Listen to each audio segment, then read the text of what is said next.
First they love you, then they hate you again. Lifelong dreams, we just striving to win. Started from the bottom, go from Buick to Benz. Yeah, we stop them games where they start to begin. Y'all ain't fucking with us, we ain't fucking with them. Every time y'all drop, y'all ain't dropping no gems. I need cash money just like Baby and Slim. And we don't believe in second chances are slim. What's up?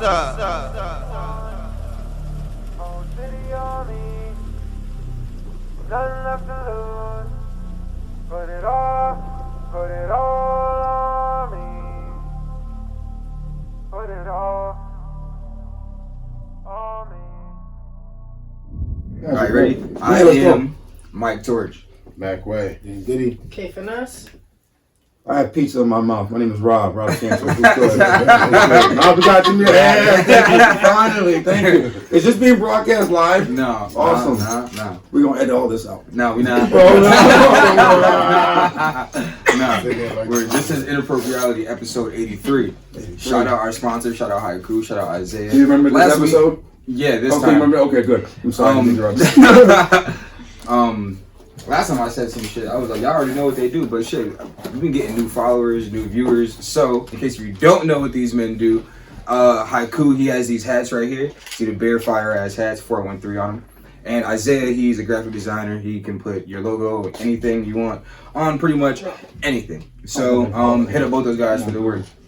And this hilarious man is on this week, comedian. We met him at No Chill. Shout out Richie for putting that on. Yes, Richard Hector. No, his name is not Richard Hector.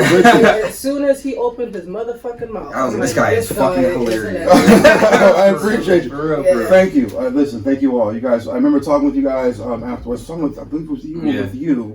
And we just, were you there as well? Mm-hmm. And we were somewhere else. I forget, my mind sucks. But I'm awful with names. But I remember like it was just a great vibe. And we just, you know, it was great because, like, you know, you guys were talking about how much of a crazy person I am, which made me feel really good. So you fit right into this show. Of course. I mean, look, when you went on stage, man, it's like, this motherfucker was just hilarious. So I was like, this motherfucker just belongs up here. Like, as soon as they asked for somebody to go on stage, I was just like, yeah, ain't no way I'm not going up there. Like, okay, come on. Can they hear me? Yeah, you okay, can. good. Okay. You good? You can bring it closer if you want. No, I'm fine. We just met.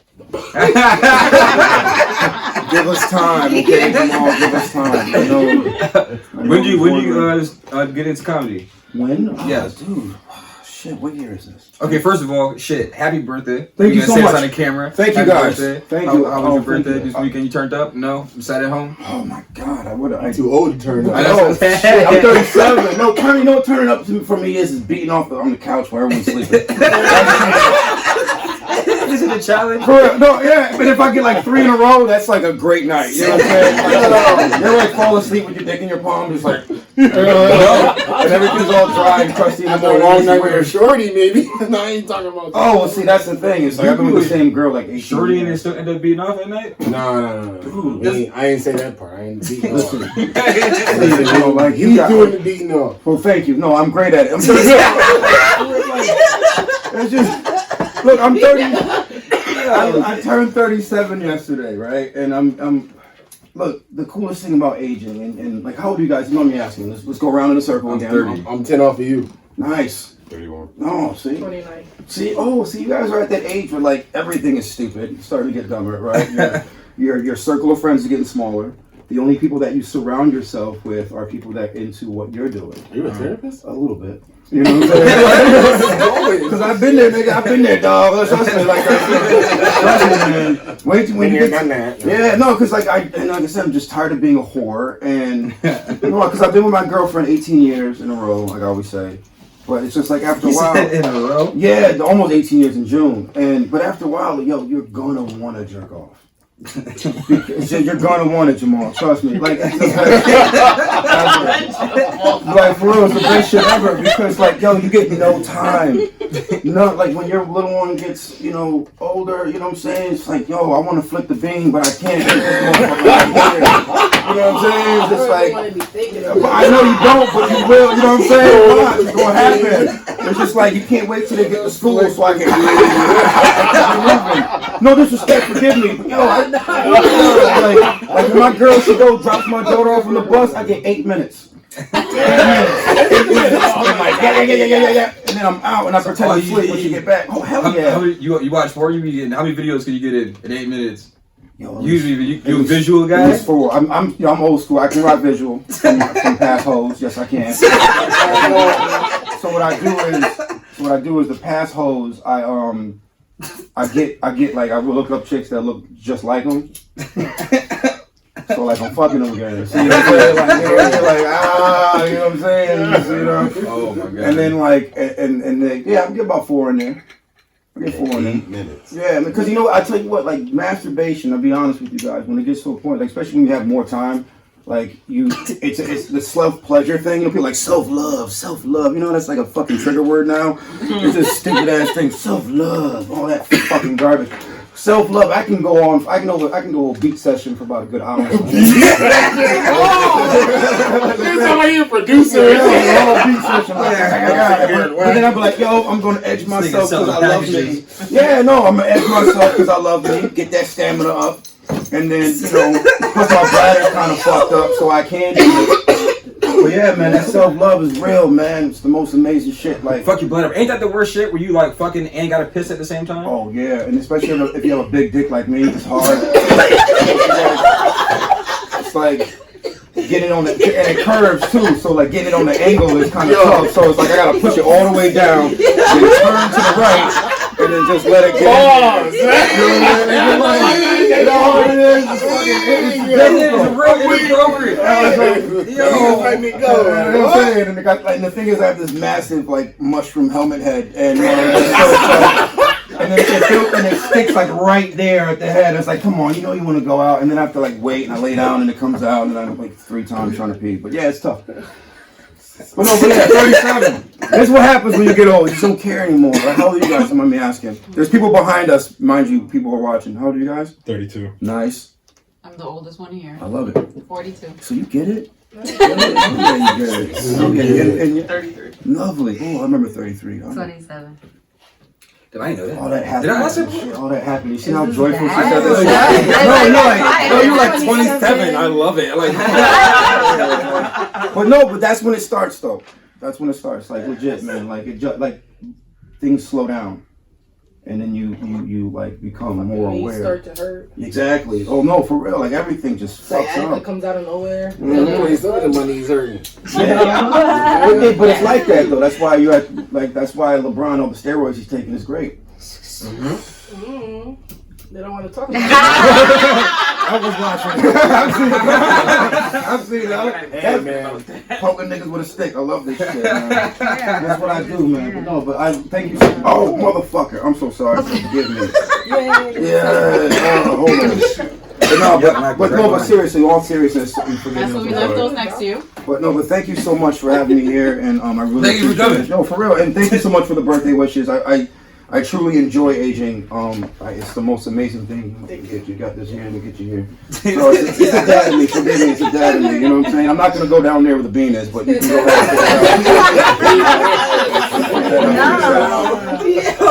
Forgive me on that one. It's him, not me. Yeah.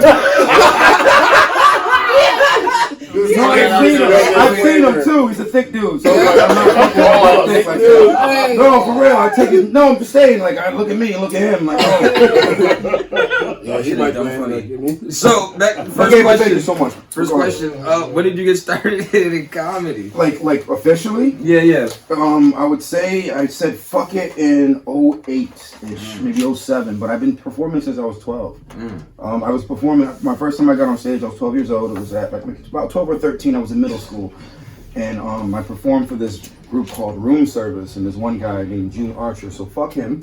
And because the thing is, like, I was pretty good at it. You know, I've been in, like, when I was in 4th and 5th grade, I played so many different characters, and just, I fell in love with the whole idea of performance. You went to like a performing arts school? No, I was just, excuse me, I'm so sorry. No, I just loved it. It was just one of those deals where it's like, I mean, I grew up watching Grease. I mean, like, anything that I could fucking hate that shit. I know, it was annoying, but I had no watching it. Yeah. but I was in love with it. You know what I'm saying? We But agree the second part was like total trash and we didn't need it nor extra. wait a minute, there was a second part? There was a second part? I have no idea. See, the thing is, when you get older, everything can block shit from your mind. I'm so good at that. So I have no idea there was a second part, but no, it was god-awful. Michelle Pfeiffer. Yeah. For real? Nobody. Yeah, It wasn't needed. It definitely wasn't. But like, I thought the plays Never got into on that Grease. shit. This was hard. yo, see, the thing is, doing the plays are fun, you know? And Yeah. yeah, I used to do like the spring concerts and things like that. I did so many different things, but at 12, 13 years old, I remember room service came in there from Hartford, and they liked me. I did my thing, and they liked me so much that they gave me a beeper number, and you know, because that's what they had back in the day. Young one over there. What's her name one more time? Your name one more time? Malay. Malay, motherfucking Malay. 27. She don't even know about beepers. None of y'all niggas know about beepers. No, you know about beeper. Remember that? That's what doctors It didn't still work, use. Mine either. No, I that, have yeah. you. Of course you do, exactly. You know, but like but they gave me a pager number, so I called up the pager number, and I called it like every single day, because I really thought they might do something. You know, I don't know. They said he said I really thought it was funny and all this other good stuff. So that was before trauma kicked in. So I called every day, and they never got back to me. And then my friends would ask me like, "Hey, did they ever call you back?" I was like, "No," and I would cry every day.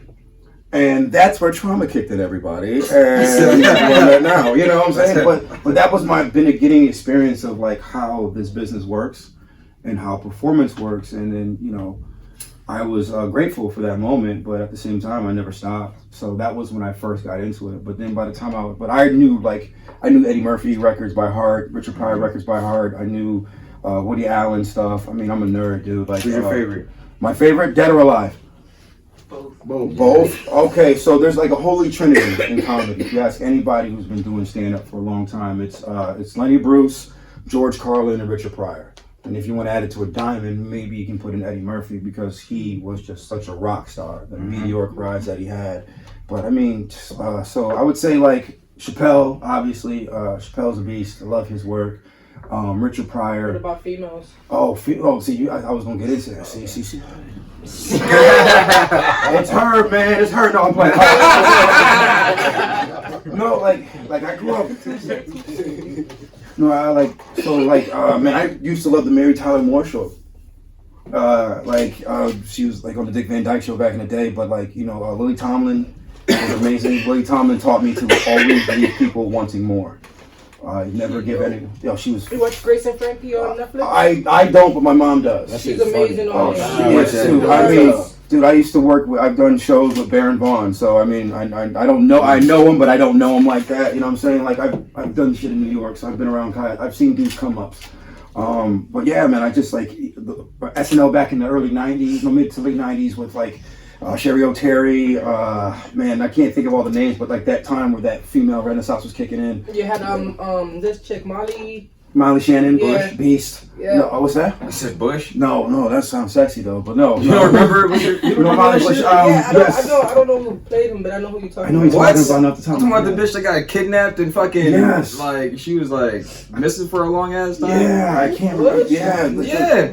Yeah, white women are weird. You don't remember that shit? Like it was like early 2000s. Y'all don't know what the fuck I'm talking about? Hell no. I remember Amanda Smart. I don't remember no. Yeah, man, He's Smart was ancient another one, one. so he knows everything. Oh yeah, see. Like, you know, Molly Bush. Look it up. Molly Bush. I know what you're She was talking big. about. Well, I think it was in the It area was too. Molly Bush. Out here? Was it close? Yeah. That's why I don't know. Palmer. Oh, I see in Palmer.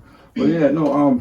But I've seen like women, like I don't know, female comedians. Just comedians. To me, when I think of comedians, I don't think of just men. I mean, I think of women as well. Like Mom Mabley obviously is the reason why many of us are here too, because she was just like so gifted, and her jokes were so dirty and so raw. You know, exactly. And I mean, it's hard to really put my finger on some of them, because as funny as they were, like when I saw Pryor, it was a rap, and then when I saw Eddie Murphy, it was even more over. And then when I saw Chappelle, I was like, dog, is this how shit is really? Is this how that's how the beauty of it is? And a lot of the female comedians that you see now, like I'm not into, with all due respect, some of the white female comedians that are out now that are on top. I'm not really feeling them like that. I don't think they're that funny. Yeah, I mean, it's like you think about them, like okay, funny is so subjective. You know what I'm saying? Was that like I mean, I've been around people like what's her name? She got pregnant, Amy Schumer, and she's a broad. You know what I'm saying? Like, she's annoying as shit before she even got famous. Like, one of my buddies I had a beef with her because through one of my friends, couldn't stand her. But like, I get what she's doing. You know what I'm saying? Is she funny? Like the nuts and bolts of it? Like, yeah, she knows how to tell a joke. But in terms of like what she does is not for me. You know, like, so the subjectivity of it is like, I'm good. I mean, shit, there's one lady I can't fucking name off the top of my head. Oh, Kathleen Madigan. I fucking love Kathleen Madigan. I think she's seeing Lewis Black, but she tours with him, and she's fucking hilarious. I remember watching her in Comedy Central back in the day. So it's like, yo, there's women, but there's not many. Like Carol Burnett show, I used to watch them. I used to watch the women that did variety shows. You know, so that's where I saw that type of funny. Like Lily Tomlin is hilarious as a one-woman performer. So like, it was tough seeing female comedians because they weren't putting them out there like that. Right. You know what I'm saying? So it was tough. Like, it's just like, how are you supposed to see something that ain't there? Right. You know what I mean? Like, that's the tough part. So I got my little girl's 8, and she's hilarious. She's funnier than I am. You know what I'm saying? So it's like, I can't imagine. Oh well, she's fucking psycho chick. You know? And I love it. But I look at the women in this room though. It's just like, if you guys succeed, my daughter succeeds. That's my philosophy on that. You know? But, I mean, I don't know. I don't want to. I'm yakking too much, but that's. How many shows have you done from like your time you started to now? And out of all the shows, which show made you like really want to like, yeah, I'm doing this comedy shit. It's me. Like, what show was it? Nah, there was no show. So one of my first jokes was when I was 4 years old. I just remember always hearing people just curse, and then I found out how to put the curses together. My curse wasn't really that much of a curse. No, I'm good, thank you, appreciate you. I was like, it's hot as hell in here. And then my mother was like, what did you say? I was like, it's hot as hell in here. I said it with more conviction. Like, bitch, you gonna hear this. You know what I'm saying? and no joke. They're like, this is real, dog, it's hot. And then she just slapped me in the face. And then everyone was laughing, but I'm like this with a lip. I'm like, I like this. You know, like the pain of comedy was legit for me. So when I saw other people laughing, I was like, I need to know why they're doing that. And it just became a malfunction in my brain where I needed to understand everything about it. I needed to know why people, like, I would say this thing and then they would, and then you get an involuntary reaction. That's a point that I've never heard anybody say, because I'm sure you felt the same. Not hearing that, you weren't the same way as a kid. You were like, yo, what I'm getting in trouble was like, it was awesome. Yeah, it was like great. I think about it all the time. Yeah. Did you just make me stand on your desk and be like, look at this guy? Like, yo, what? I'm on your desk. You told me to stand on your desk to try to make a point. I'm gonna be on your shit. That's like, hilarious. oh my god. Like, yo, what's okay? But that's lady, like you're not proving a point. I'm gonna fucking make you. How did you climb on the desk? Did you need to you have to use a chair? Yes, I definitely stood up there. What year was this? How old were we? This was like junior year, not sophomore year. Junior year what? I'm talking about first grade. No, this was in the middle of high school, like trying to prove a point, and I was just like, I bet. I'm gonna fucking stomp all over your shit. Really? Stomp all over your I'm shit. not playing. Yo. That's beautiful. But see, the thing is, like, the thing I like about that is there's rage behind that. That anger. That's fucking gorgeous. Yeah, like, he's a rebel. Yeah, that's what I'm saying. But for the fuck of it, you know what I mean? Like, but you had to let that shit out. Like, you know what I mean? It's just like whatever was inside of you had to let that shit out. Poke a bear, man. Fuck. Yeah, dude. I dig it. And the thing is, like, for me it was different. So, like, you asked that question about shows. It's like, I just love making people laugh in just regular conversation. I mastered the art of conversation before I even touched the stage. Word. I knew the difference. I knew how to talk and set up and punchline before I even got a chance to hold a microphone.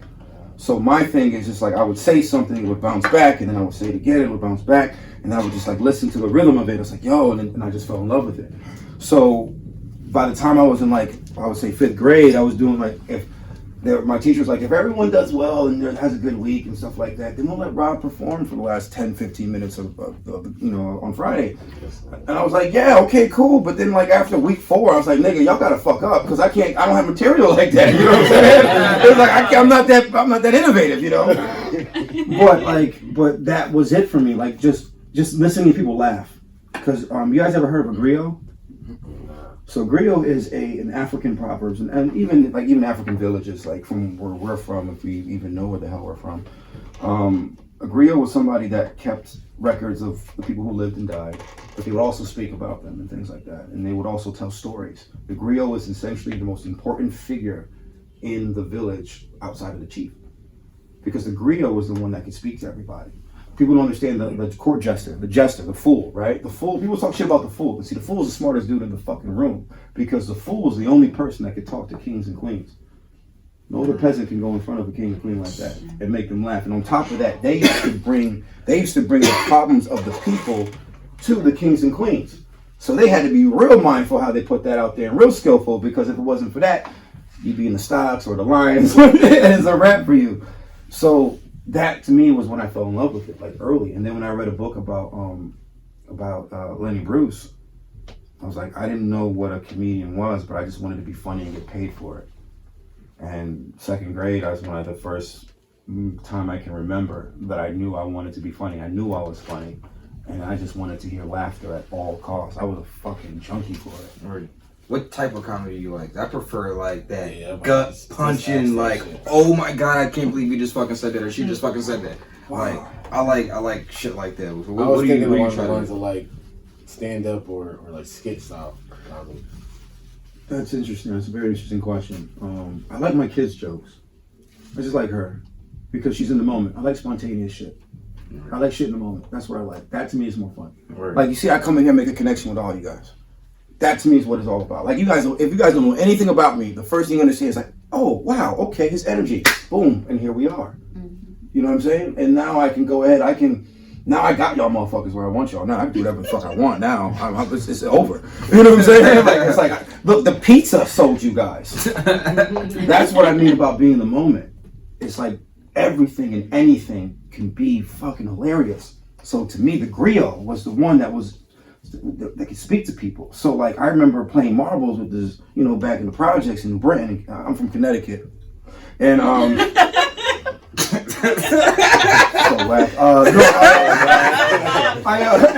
it's just like Connecticut so off. But I remember just playing marbles with one of my buddies, and I remember listening to one of the guys talk to the other dudes that were getting drunk on the stoops, and I would listen, and I would hear the rhythms, and then the way his voice was, the way he said, "You talk like this a little bit, you know." He would say, "Hey, Wobbit, what's going on, Wobbit?" And he would tell the stories like this, and then he would hold off, and then drop the line. And I was like, yo, that is the sexiest shit ever. You know, there's power in that shit, because I'll go like something like this, like, yeah, because you know what happens when, and then y'all wait and say, oh, and then, ow, you drop that line. That's what I love, the storytelling. So there's a style of comedy, storytelling. I want to hear those griots, man. I want to hear those dudes that got something to say. Right. So sketches, yeah, I don't. Well, technically you won. Thank you. I appreciate it. Yeah. Thank you so much. You definitely broke it. You like broke it down, and that's what you're doing. You won right now. Oh, thank you. I appreciate you. You're so kind for that, and I understand that about myself, and that's the style of humor that I love.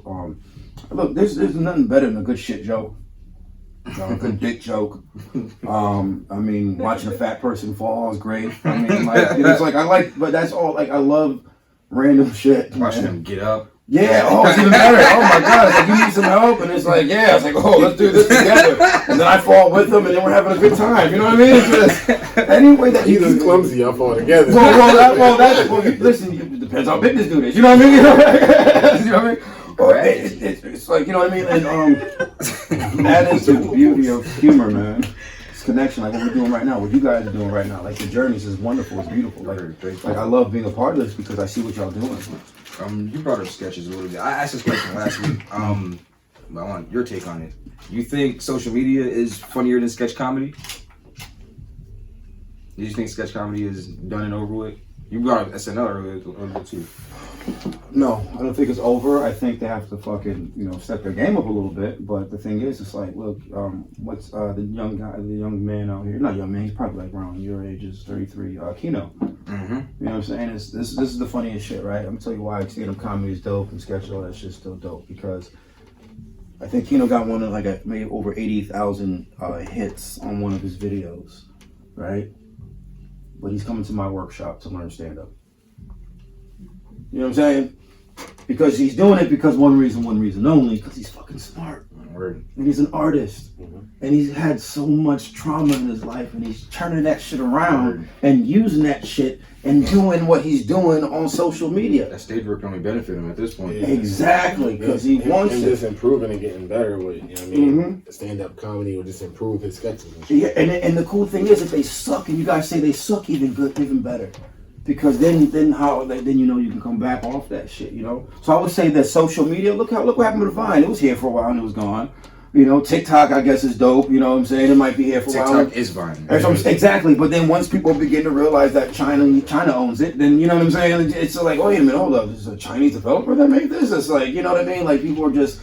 They're awful. You know, they want to be down for the cause in 1 minute, but then people are unaware. But the thing is, I look at it as an art form. There's beauty to it. There's a beauty to seeing people be able to create things within a certain level of small time and then be able to escalate. Because the thing is, even with Vine, how long was it? Like 6 seconds or something like that? Or, Yeah. So it was a little longer. Was it 8 seconds? Nah, It was six. a couple of seconds. Six. Right. It was 6. No, 6. Same shit, even if it was 8. Well, either way though. But think about think about. But you have yeah. 6 seconds to To capture. make somebody laugh in 6 seconds, something. You know? That shit. Tough. There's Yeah. artistry to that because there's levels to it. There's layers to it. It goes ha, so it carries. You know what I'm saying? It's like then it builds up, and then you hit them, and then that's it. So I think social media is beautiful. I think, personally, for me, if I was like into it and I was young, you know what I'm saying, it'd be great. It'd be great, you know what I mean? I would have been all over it too, but because my path is different and I like theater and I like being a stand-up and, you know, that writing aspect. I like sketch and stuff, and I'm writing my own scripts and things like that, but not sketch stuff. There's still an art form there. There's still a place for it. It just depends on who's there. Comedy's subjective, man. Everything we do is subjective. Doesn't matter. If you don't like something, that's cool.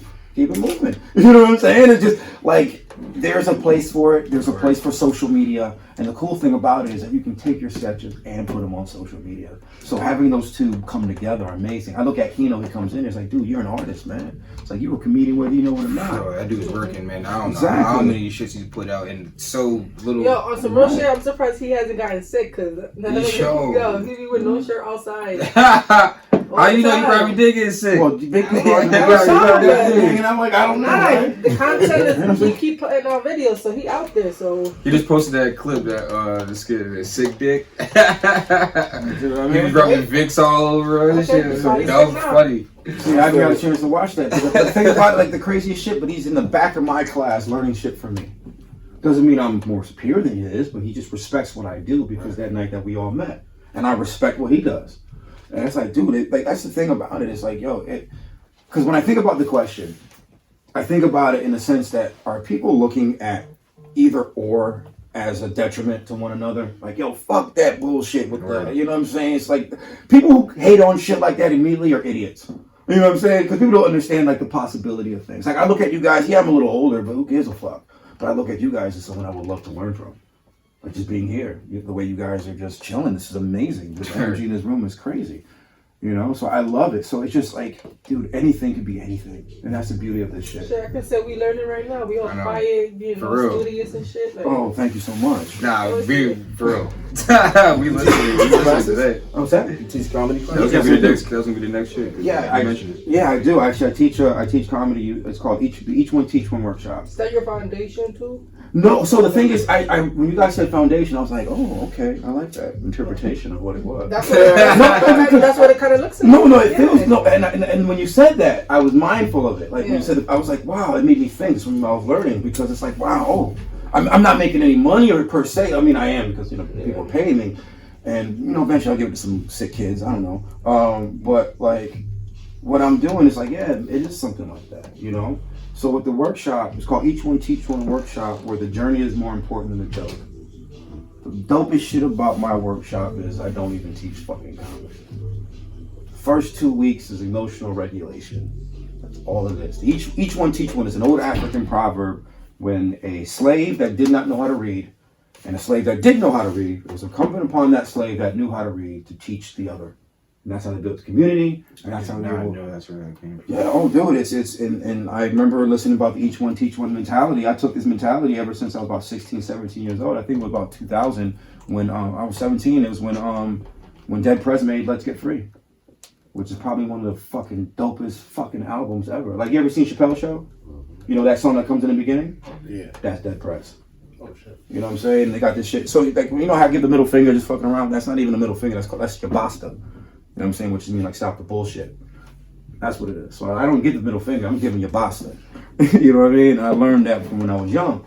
So it's like, that's why I do it like this on purpose. People think I'm giving a finger, but no, you're basta. You're the hidden meaning and shit. And so when I learned about that, you know, learned about Western philosophy, learned about Buddhist teachings and things like that, that's how I was able to, and plus being locked in mental facilities in New York and Connecticut, living with borderline personality disorder, ADHD, manic depression, you know, just, I actually developed my workshop in Bellevue Hospital. So the trauma is real. Totally trauma. Impressive. Yeah, trauma is real. It's fucking nuts, man. It's real. Think half the shit that we, listen, everything that we do, majority of is trauma. If you really break it down, man. Like, so what I do is, people ask me, so what is your workshop about, like you asked? My workshop is, I use DBT and CBT skills to use emotional regulation to help people understand who they are and able to look at their work and themselves in a way they never I understood. literally just heard both these terms, these acronyms, fucking earlier today. Where are they? So cognitive behavioral therapy and dialectical behavioral therapy, and they both sort of mirror each other. And it's essentially what it is, just being mindful, being in the moment, understanding what the wise mind is. Like, some people like don't understand, like, this, like, you know, the funniest shit is like when like whenever I see a beef on Twitter, or I call it the streets, and see on the streets. I love the streets. When I go on the streets and I see that shit, man, typically the majority of the conversations, the arguments that take place are between the emotional mind and the rational mind. The emotional mind is impulsive and just bases everything out of whatever raw emotion that they feel in the moment. The rational mind is something that people that think more logically and are more like cerebral and also better planning. Right? So those two going at it is fucking hilarious. The middle, which is which DBT is called the wise mind, which connects both of those together. And that's where the real, so like, I'm gonna get myself in trouble. I was in a scenario not too long ago where I shouldn't have been there because, you know, trauma. And as I was there, the emotional mind was like, yo, this is great. This is cool. I love this. It feels nice to be in this scenario and feel pretty. Rational mind is like, dude, you know what the fuck you're getting out of this. Why are you doing this? Come on. You know, but then those two link together. The wise mind was like, we need to get out of this situation, Rob, as quickly as you can. And that's that's emotional regulation. Think about it like this. When you guys were in school, none of you guys were ever taught like how to emotionally regulate. Most of us were looking at our emotions in a very negative way. We didn't understand that our emotions, anytime we had to question our emotions and have to be aware of them is when we did something wrong. Is when you got on that desk. Mm-hmm. You know what I'm saying? But instead of people like, well, why did you get on that desk? What's going on? Talk to me. But nah, you on that desk, get off and then go to the whatever, to the, I don't know, ISS, whatever they got that shit, your office, right? I mean, they retired my chair in the office. Every level of school I've been in. You know what I mean? So we're not taught to emotionally regulate until it becomes a problem. And then when it becomes a problem, then it reinforces a negative. And then what happens is all you think about is every time you feel something that's wrong. Why do you think men can't handle women? And why do you think women can't handle men? Because by the time they're 14, 15 years old, they've already realized that they ain't shit. And because they ain't shit, they go to someone else who ain't shit, who hasn't reconciled with anything in their lives. And now they're two ain't shit people doing ain't shit things. You know what I'm saying? So because we're taught that we're nobodies. And then on top of that, if you're black, ugh. If you're black, fuck it, because out in the hood or whatever, it's like, what, you got what? ADHD, what? Ain't that for white people? You know what I'm saying? It's like, no, Tyrone, others, niggas get it too. You know what I'm saying? Like, no. And when that happens, it's just like, and it's like, and then the grandma's like, just pray on it. God ain't helping us out. You know what I'm saying? God ain't gonna help out the reason why you got touched when you were 7. And the Nipsey Hussle quote sure as hell ain't gonna do that either. And 224 ain't gonna do that either. Forgive me, I don't mean to be an asshole. Facts, so. You know what I'm saying? It's just like people that are mourning these people, it's like that's the emotional mind. And then the rational mind kicks in, it's like, oh, I'm gonna learn something from this. And it's like, no, you're not. Because all that is just 2 different levels. There's radical change and gradual change. Radical change is when something like Kobe happens and everyone flips out. Like, oh my God, I can't believe it. It's like, Rob, can you believe it? Yes, people die. And also, what are you gonna do flying into a fog? What do you expect? You know what I'm saying? And people look at me, it's like, oh, that's insensitive. Like, because his daughter died as well. I'm sorry that she was there, and there were other people there as well, but that's the logical thing. On the emotional end of it, it's like, yeah, of course I feel bad my daughter passed like that. You know what I'm saying? But then I was talking with a friend of mine, it's like he went out in the most Kobe Bryant way possible. You know what I'm saying? The way he played ball, you know? But that's just the assholes in us sort of thinking. But the point I'm trying to make is just the fact that when the emotional mind and the rational mind sort of is scrapped like that, it's like, because we're taught to, like, we ain't shit, man. Like, and that's all, like, it's just fucking nuts, man, the way it is. Like, I look at all this shit, like the Nipsey Hussle quotes, man, I dig it. But if you really, like, even with Kobe, if you break it down with Kobe, his wife now is suing him, is suing the place. Yeah, I've seen that. Exactly. And what is she suing for? Because she's saying that they should have been grounded, that he didn't respect the rules. Now, if people come to find out that Kobe was like, nah, come on, we gotta get to this ball game. Probably what it was. Exactly. And then what are we doing then? People don't realize DBT, CBT, all leads into the next thing, choice. Kobe Bryant made a choice. I'm not saying he killed those people. I'm not saying the pilot killed those people. What I'm saying is that they both made a choice. And look what happened. That's what DBT and CBT is, and that's what my workshop's all about. So when I get my students in there, it's like, yo, let's rock this out, man. I tell y'all, they'll be on stage and talking about some shit. It's like, nope, stop. If you don't say this, I'm gonna fist fight you. You know, and what I'm doing is I'm poking with that stick, because I want them to understand that, yo, what you're saying is fucking dope. Don't fucking throw that shit away because you scared. You know what I'm saying? It's just like fear. All fear is just to make you feel comfortable. That's all it is. Fear makes you feel pretty. That's it. And then once that goes away, then you're a beast. Right. So that's what my workshop's about. I love teaching stand up. I love performing it. Keno comes in, and I had Keno emote in a way that I've never seen anyone like that emote. It was beautiful, man. He fucking let that shit out, dog. Word. And then we spent like an hour and a half talking. With the workshop being bigger than comedy, would you be open to allowing people who just have mental issues or I want everybody. situation they're dealing with to be a part of it? I want everyone. I don't give a fuck what you got. Bring it. Let's go. Put this work in. If you want to come in, put this work in. Yeah, that's what I'm saying. If you want, the reason with the mental health aspect of it is because, like I said, emotional regulation is something that we're not taught, and eventually what I want to do is I want to develop a curriculum to help that. So that's when you said foundation, Carla. Like I was like, damn, that sounds fucking pretty. I mean, you got your shit license, so. Yo, I think yes. Yes, I got it's under my LLC. Yeah, my logo, which is this here. Who did that? Right here. A white woman made that. No, actually, shit. I know her name, but it escapes me at the moment. This brilliant, gifted, talented young woman. And who's white? Who's white, which is awesome.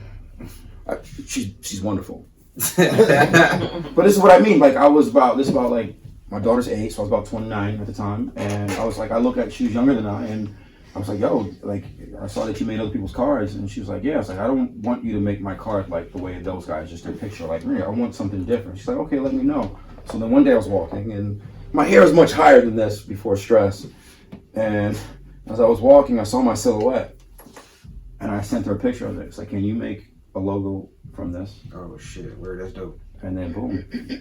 I held on this for about 7-8 years before I actually got it trademarked. Can we name some notable afros? Who has some notable afros?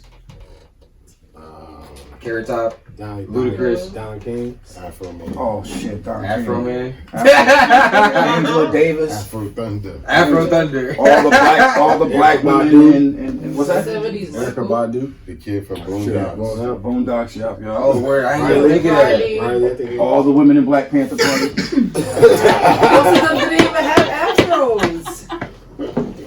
Well, all of them that were there. Like, What's the other dude? Ben Wallace had a little. oh yes. Ben Wallace. And Rashid.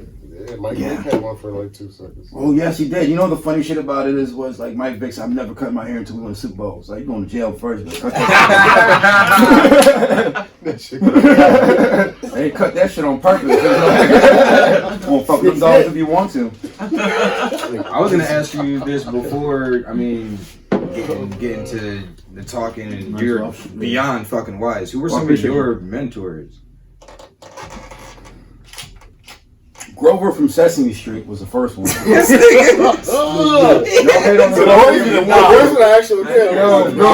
That nigga Grover's shit. He was the only one on Sesame Street that had a job. Yeah, that's the blue one. Yeah, that's the blue one. Yeah, he was Super Grover. Yeah. Yo, this is. He looked like an adult. Yeah. See, this is the funniest shit I've ever seen. I fucking love it. This is what got me going. Like he was going to Kermit's house, and he was a plumber. And then Kermit opens up the door. It's like, Grover, like you're here to fix. Like, don't tell me you're here to fix my sink. And Grover was like the coolest motherfucker he is. It's like, I'm not going to tell you. I'm just going to go fix your sink. I was like, if that is the dopest shit ever. I was like, this nigga Grover. So, but off the rip, but the play on words, but like mentors, it's tough because like, fuck, I had no.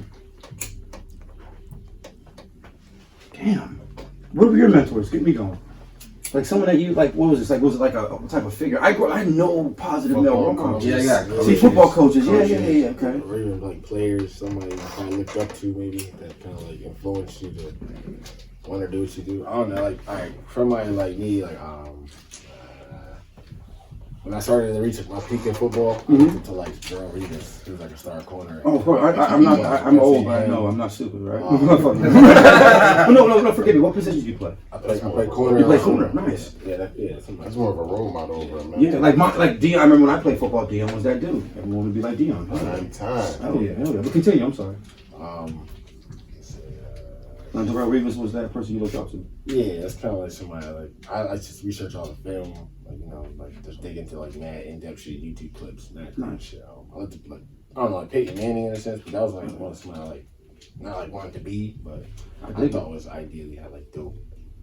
Peyton Manning was great. You know, yeah, but you know how great Peyton Manning was. He was so great that he damn near taped his balls to a trainer's forehead back in '96 or '95 and got away with it. I heard about that. Yeah, and then got not only once but twice.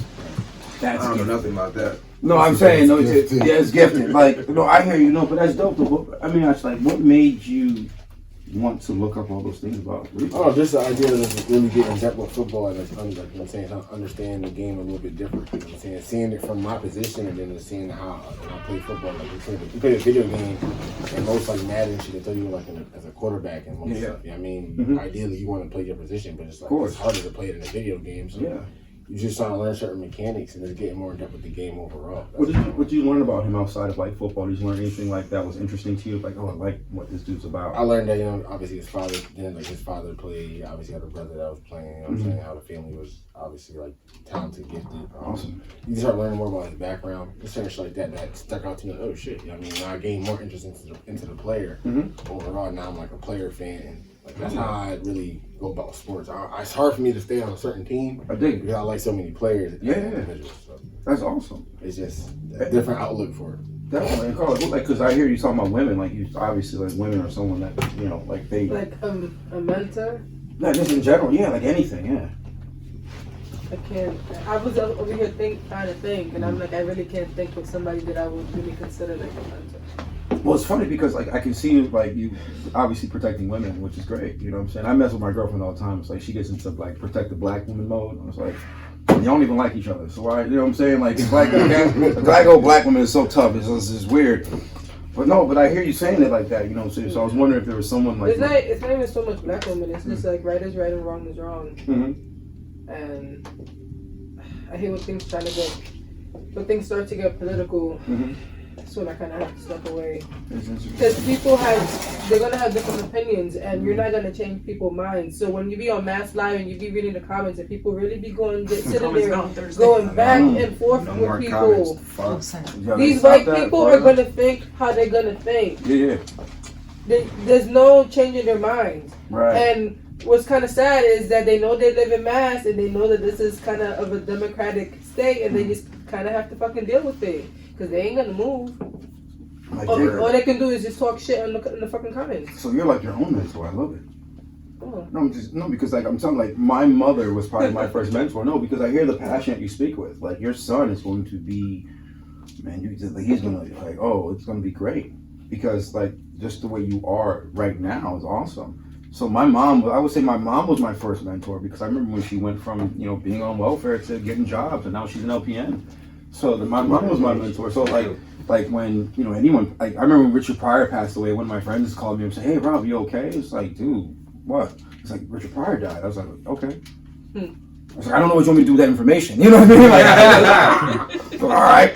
You know what I'm saying? He was like, he was on his way out no matter what. But I'm saying, like, why would you want to live that miserable? But I don't. The only person I've ever felt bad for dying, and no one's gonna know who the hell he is Richard Jenney.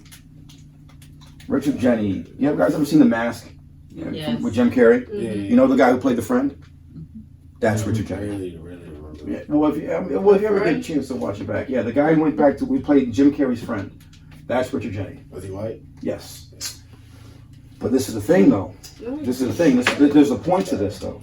With Richard Jenney, he put a couple bullets in his head and still didn't kill himself, probably. Oh my God. And you know why he killed himself? Because he was mad he couldn't be what Jerry Seinfeld was. Because his mental health got to him. Because he wanted whatever it took. Because back in the 90s, 80s, 90s, it's like, okay, you get an act, and then you get a sitcom. He had a dope-ass act. It's called A Big Steaming Pile of Meat. It's probably one of the dopest fucking hours I've ever seen. And when he did that, he was a fucking monster, but he just couldn't get to that next level. And it fucked with him. And because it fucked with him, he decided to put some bullets in his head and didn't even do it right. So that hurt me because... Oh, this guy. Yes. Monster. Loved the man. I think he died in, I want to say 06, 07. 07. Yeah, 07. That was right before I moved to New York. And when he did that hurt me because, it didn't hurt me because he died, it hurt me because I know why he did it. And to live with that type of shame and agony every day, it's gotta be tough. You know what I'm saying? But like mentors, man, I had some acting teachers that I thought were cool. I mean, but like I just watched everything. I didn't give a fuck what it was, man. Honestly, I would say to kind of push that question further, I started getting some more mentors as I got older doing comedy. But the funny shit is like, I'm a monster, nigga. Like, I'm just as good as you are too. You know what I mean? I want your fucking throat. You know what I mean? Like Marshall Brandon's one. You know what I'm saying? Yeah, Marshall Brandon. You know what I'm saying? Marshall Brandon to me is one of the funniest motherfuckers in Connecticut in general. Artie Robb, another dude, funny as hell. He's from this area. I remember one time. Artie Robb, I seen that dude. Yeah, Artie Robb is that's like he's like a father. OG dude, right? He's OG, he's like a father figure to me. So Artie Robb, Marshall Brandon, those dudes are my people. But Marshall Brandon, he comes up to me after a show. I'm sitting there talking with a lady. He's sitting there waiting for me on the side.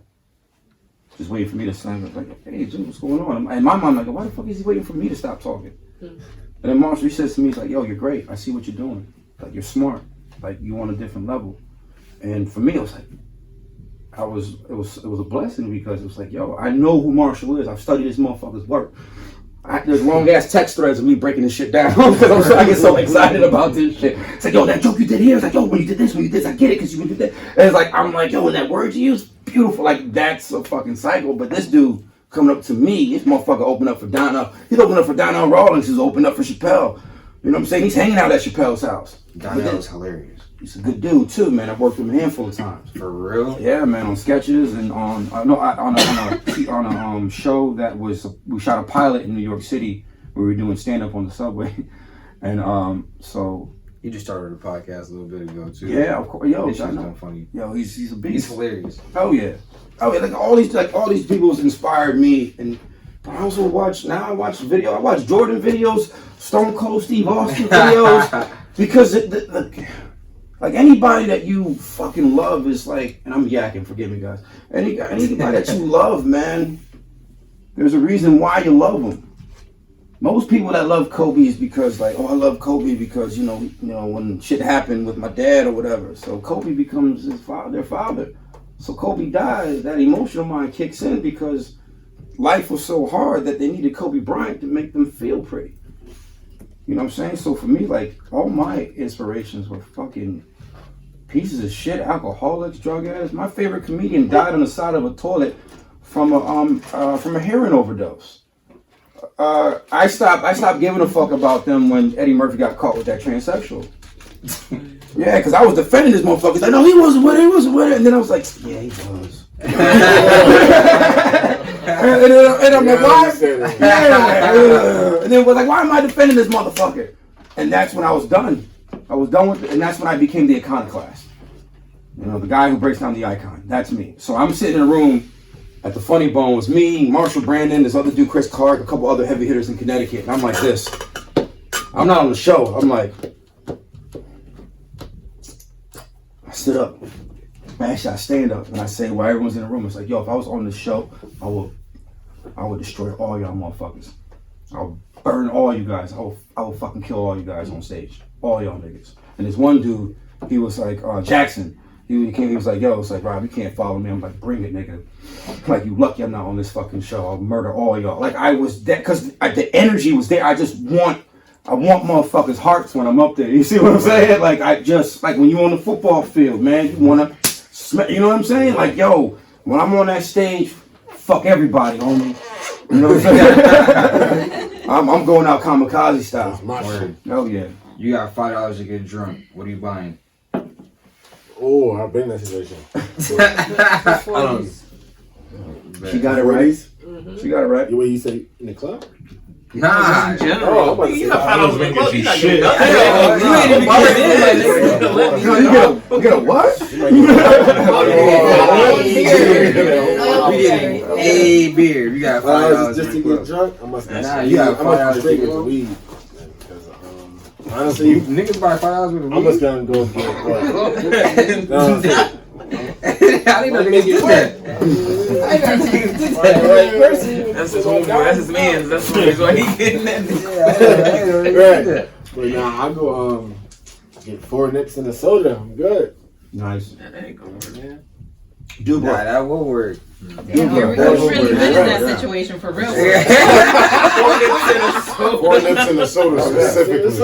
He ain't lying about that. Dope. I like that. Yeah, I'm grabbing 240s for sure. 240s, I'm fucking. You go. Yeah, you wanna Well, I drink beer. I love beer. So that's like. Me too. Like I want another one, bro. I want You either down them or you mix them shit. You mix? I don't know. You figure it out. That's what I'm saying. You pick your preference. Right. No, I stopped. I'm like fucking with the alcohol. I like beer, but I don't like alcohol. You ain't trying to get drunk, that's how you get a buzz. Well, see, I like the taste of shit, though. You know what I mean? Yeah, You can't get drunk this on shit no be beer. tasting terrible. I want to take a shot, but I'm like, that shit be tasting. That's why I like Douce better, because Douce tastes so much better than Henny. I just, I never got into the whole black thing with Hennessy. Like, I understand it, but I was just like, I was good. I'd rather drink Douce. Word? Mine shit was Grey Goose. I can't drink vodka. That shit is rubbing off all. Dubra. Anyone remember Dubra? Dubra? Oh, that shit will put a hole in every body part that you have. It's fucking awful. What's that, like Mr. Boston? Huh? What's that? No, what's Mr. Boston? Is that another awful one? Oh my God, Mr. Boston. Yeah, that's what exactly. Listen, heresy. What's worse, Mr. Boston? Like, get that for Mr. $5. Boston. Oh yeah, but fuck that. I think Rubinoff is worse. I don't even know what that is. I don't think I ever heard of that. They're both vodka. They're both cheap and they're both gonna get you fucked What's up. worse? Seriously, I want to throw up from ways though. What? Rubinoff is worse because it come in a plastic bottle. Yeah. Yeah. I think I do know. I think I do know what you're talking You're not even about. supposed to It's buy it. It's a red and black Fucking shit, no plastic bottle. They still got it out. That's what Duper That was shit in. cheap. Hell That shit was 89. I think- that fucking plastic And bottle. the warning you, it did has that like the shit. warning label. Any y'all ever had that pinnacle Expires with in 3 vodka? days. Yeah, that shit is That's just How disgusting. did they feel about that? I don't like I don't drink vodka. Vodka was my. I like Ciroc. That I don't support Puff Daddy. I drink Ciroc vodka for a little bit. I was drink That blue dot is alright. Oh, what's that? The one, what was that? The blue dot? Oh, see, no, I just can't support Puff Daddy after what he did to the Locks and everyone else. That's real. That ain't That's real. It's like, why you still got your publishing? Why is Mace cursing at you on Instagram? You know what I'm saying? Like, come on. I saw Puff. I was like, ugh. I almost like you got Biggie killed. That's what I wanted to say. You know what I mean? Well, we can You kiss that making a Revolve band, right? sponsorship goodbye. You making a new band. Thank you. Oh, God. What is that? I'm sorry, I said we can kiss that Revolve sponsorship goodbye. well, listen. Yes, Revolt. I know. No, but like, no, when he did I that, would yeah, love he's to not making a new I ain't band. gonna For what? I fuck with Why? You seen that He shit? need to do more. Listen, more cheesecake. You making a new band? I'm not watching that shit. It's supposed to be him. It's supposed to be him and his sons. Word. Are they showing how he be stealing? Oh shit. How he be stealing? No, I'm just saying, please cut that out for Revolt. It's just like, yo, people are pieces of shit. I'm saying, yo, listen, when you learn, this is the one thing you learn about this business. Yo, everyone's a piece of shit, dog. Everybody's trying to come up off of somebody. Everybody's trying to come up. And the funny shit is, the dudes that have been coming up, they know how to come up better than you do. So when you walk in there, you're subordinate. So the thing is, I remember when I was in New York City doing comedy, and a lot of these white boys jacked my shit. And because this is what they would do is they will come into the black rooms. What's that? He said, a lot of people jack my shit. Yo, that's what I'm saying. Yo, they would just come in like, yo, they see an idea that I had, snatch it, whatever they, and then they go do it in the white rooms. And what happens is these white people is like, oh, this dude is creative, he's innovative. It's like, no, he's stealing from black shit. He's jacking for beats, jacking for jokes. But that's the thing though, it's like you got these guys that are out there, man, and the thing is, it's because they see that potential in it and they want to use them. It's like, oh, I want to represent you. And then you think about that shit, yo, someone wants to represent me. Trauma. Because none of us ever wanted to be represented, even by our own parents at the goddamn time.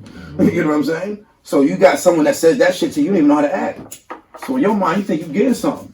That's what happened to every black artist that some people, not Puff Daddy, mess with. You know what I'm saying?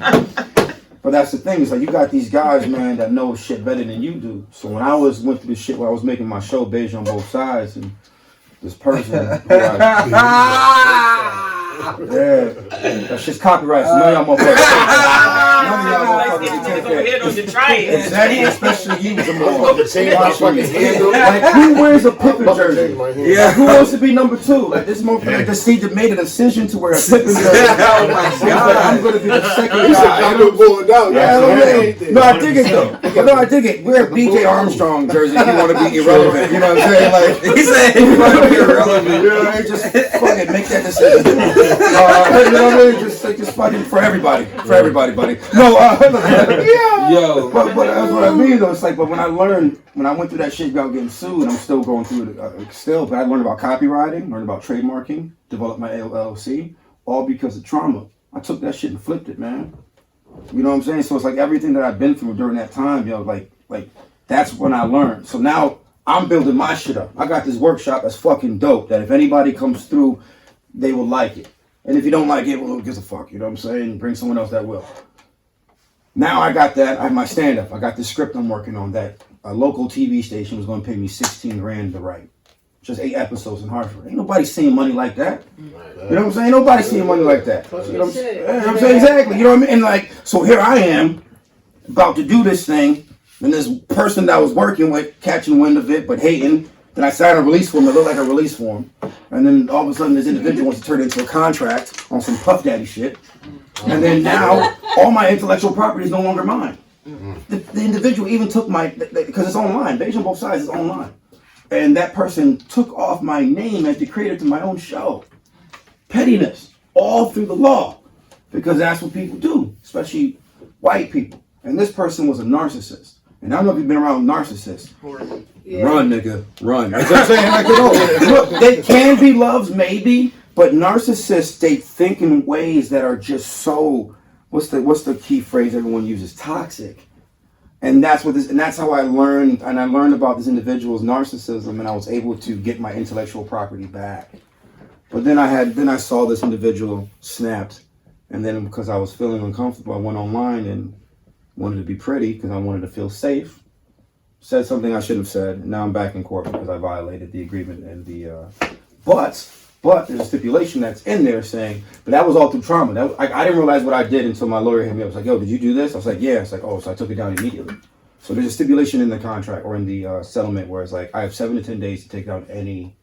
And I did that, but they still want to sue because they want to scare us. You know, they want to scare people. Like, I was like, I know what's good. Like, listen, you can't put no, I've seen hell. I'm ready to go. You know what I'm saying? Ain't nothing you can do to me. It's like, what, some asshole lawyer? And what am I going to do with that information? Bring it. Fuck you and everybody. You know what I'm saying? But the point is, it's just like, that's how this shit works. So when you see dudes like Puff or anyone like that, man, it's tough. Because, like, you want to trust it so much because, like, you've never got an opportunity like that. And then you hear 40 grand, 50 grand, but you don't understand the come up after it. Then, like what's that dude that's saying, I just can't wait to be king? He was on ATL. Marcus, Jason Weaver. Every time they play that shit, cha-ching. And he don't get no bread for it. You know what I'm saying? No, he gets money for it. Oh, now he gets money. No, he took royalties instead of flat rate. Yeah. Exactly, because motherfuckers like us would take that fucking flat rate and then spend that shit in a month. And now, exactly, and now that shit, every time, exactly, and every time that shit get played on fucking Disney Plus, boom, you get paid in any way, shape, or form. What's his name? Another dude used to come up with it. Billy D. Williams. When they made when they were going to make Two-Face in the second Batman, he was like, "Look, you got to buy me out," because his lawyer saw it in the contract, knew that this character was going to be a main character. And then it was like, if you want to go ahead and use this character, you have to use me. And since they couldn't use him because he's old, you know, or whatever the reason was, because they decided not to put Two-Face in a bat. But like even the first Batman, they had to pay him in that one, and they had to pay him again. You see, he was in the last Star Wars too. Mm-hmm. So exactly, this cat's like. So my lawyer did me a solid on that one. But that's what I mean. It's just like we think about the beginning. We see what's in front of us, that elephant effect. You know what I mean? And then when you back up, you can finally see the whole elephant. So I made my LLC, so next time someone tries to sue my ass, they got to go through my LLC. They can't attack my personal funds, because that's what LLC is, legal liability. You know what I'm saying? I forget that C word, forgive me. But that's like, that's what they do, man. It's just like, can't nobody fuck with your money personally. So you can move shit around if you wanted to. You know what I'm saying? So like now I understand the game. So next time I go with somebody, it's going to be a partnership. Feel me? So yeah, man, it's fucking crazy. This business is stupid. Yeah, I'm sure we all want to know, yo. Your shit natural, or do you put some shit in there to get it like that? Natural. I'm natural. sure we all want to They try know. to work this shit. Nah, it's natural. You want to know what kind of products you use. They try to I work use this shit. I'll say this though, I use shea butter though. My shea butter, that's my shit. But no, the reason being, when I started doing this, I started going natural, like around my daughter was about 2 or 3, and I just like, fuck it, I'm gonna let that bitch go. And then, so this is all natural, man. That's what this is. I wash it and it gets a little small, and then eventually it puffs out. But I did that shit because I got tired of braids. This nigga Dave. Nah, he buy bundles, nigga. No, that's Remy? No, that's not the first time I got that question though. That's the crazy shit. You know, like white women, they love me. Can I touch your hair? It's like, no, put my penis, bitch. Oh wow. But no, but then I know it's crazy. It almost happened once though. But crazy shit is though. It's like I made that decision to like, yo, okay, so because I was getting deep a few times, so I'm gonna break it down for like this for you guys too. It's like, you guys know what choice theory is? No. It's okay if you don't. I don't know what it is either. I was just being an asshole. No, choice theory. Choice theory is essentially the only thing that we do is behave. That's it. All we do is behave. The only thing that anybody can do. What's that?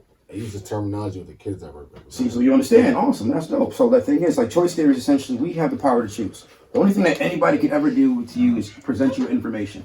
That's it. And the thing is with choice theory is like, if you can find a way to not let emotion have you impulsively make a rash decision, And like also understanding that, like if you say, yo, Rob, you suck, I'm like, okay, cool. I don't know what to do with that information because I choose to not give that any merit. Like politics, you mentioned politics. I don't give a fuck about politics. I love watching it because it's fucking awesome.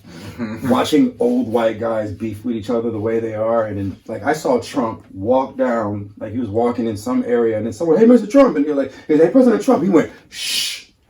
And that other man stopped talking. And I was like, if that's not the most gangster shit I've ever seen in my life, it's like, you don't shh another man like this with the finger out. It was like, shh. Oh my and then he looked at him for a second, and then it was just like, that's the most disrespectful, awesome shit I've ever seen. Little hand motion when when you're fired? yes, I'm not surprised if you used to do Yeah. You know what I mean? But the thing is, like, this is the point I'm making is like, and oddly enough, I learned about choice theory through the last Fast and the Furious movie. I don't even like movies, but I was watching it with my Why is there wife. like a 9-1?